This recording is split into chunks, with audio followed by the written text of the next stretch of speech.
Outside of that, don't ground yourself in a set plot line.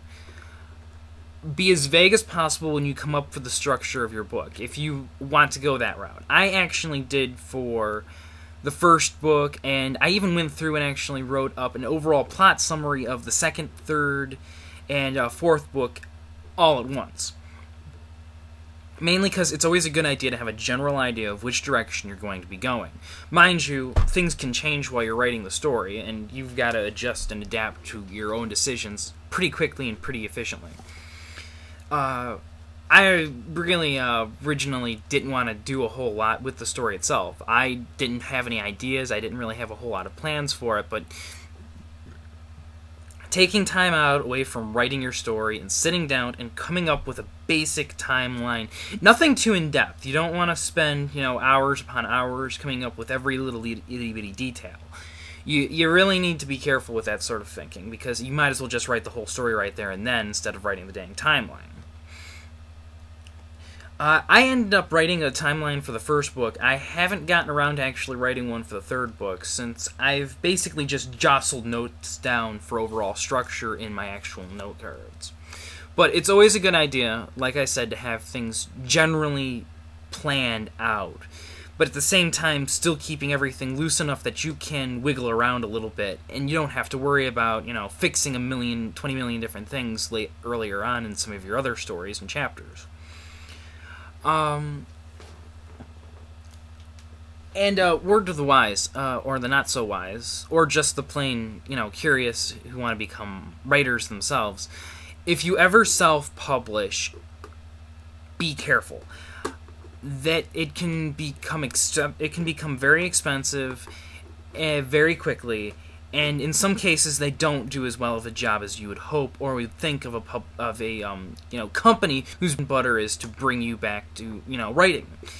I ended up going with Ex Libris, and I believe I have another actual part overall that sort of explains my grievances with them, but go over everything. You have no guarantee that they're going to have a decent editor, no matter what. Even if, they really make it expensive as well. I mean, if I were to just go basic editing, it would have run me about $1,600. And I wasn't satisfied with the package I got that included that actual edition, and it wasn't a very good job. I'm still kind of, depressed every single time I hear someone come up to me and say, yeah, your grammar sucks in this book. And it's kind of like, it was professionally done. It shouldn't have that issue. Well, just because it shouldn't doesn't mean it won't. Outside of me growing in aggression and anger about, remembering that, always do yourself a favor and take time away from any actual stories that you're writing. If there's anything that really works well is that you don't want to just sit down and write. I do it on a regular basis, mind you, and it's probably not exactly the healthiest thing in the entire world, considering I feel a dog asleep all the time. Always take time away from your book. You do not want to get to sitting in there until about 4 o'clock in the frickin' morning on a frequent basis writing. Not that I've done that or anything, but, it might have happened 1 or 2 times. I'm trying to play this up, but yeah, I've spent quite a few nights just writing, and I found that I do most of my best work at night, but you need to take time away from it. You need to relax, you need to unwind, eating, sleeping. Yeah, sleeping is kind of important. But outside of that, I really don't have a whole lot of serious advice that I can give. I think the most, and if not most important, advice I can give you is enjoy it. It's a fun pastime of mine, and I believe I have found my passion in writing in and of itself.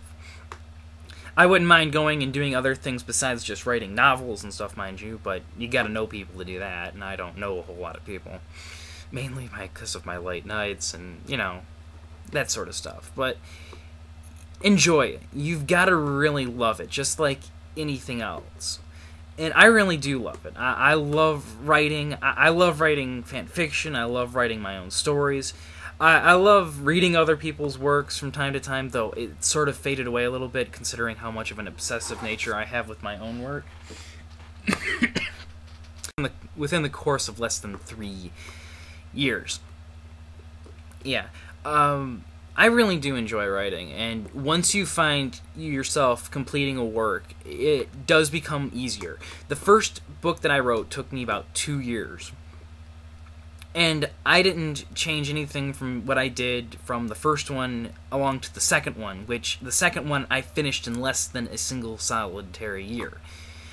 Once you sort of get into the groove of things, once you start to really put, your best foot forward when it comes to your work, you'll find it becomes much easier to write a story.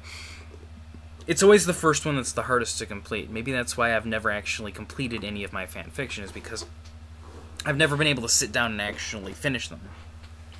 Food for thought. Anyway, if you want to take my advice, you're more than welcome to it. If not, more power to you.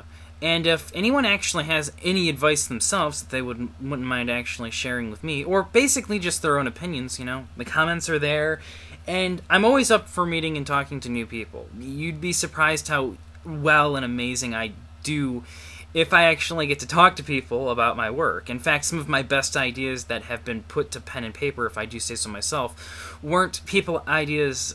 They weren't people ideas. God, I wonder why my books are so screwed up in terms of the grammar. I can't even speak English right. Anyway, it's not so much people telling me their ideas, but me explaining my own. When you get that opportunity, I had quite a few friends at college. I finished college. Did a lot of good, I tell you. Anyway, I would sit down and they would I would say a couple of things and then I would realize something and then I would, sort of reiterate what I said and I would explain it to them, but at the same time I was sort of telling myself at the same time. A lot of things that became very important and sort of staples weren't because people gave me advice or because I had a hit of inspiration. It was simply for the fact that I started talking, and my mouth has a habit of running rampant whenever I start talking about something I enjoy. And I would stop for a moment after I say something. I'm like, wait, that's a really good idea, and I really didn't have that planned, but well, I'll have to make sure that gets in. I really, really wonder how many great ideas I've actually had that I've just sort of forgotten because I came up with it while talking to another individual. Well, I think I've sort of rambled on long enough. This is how I write my stories. One single solitary chapter at a time.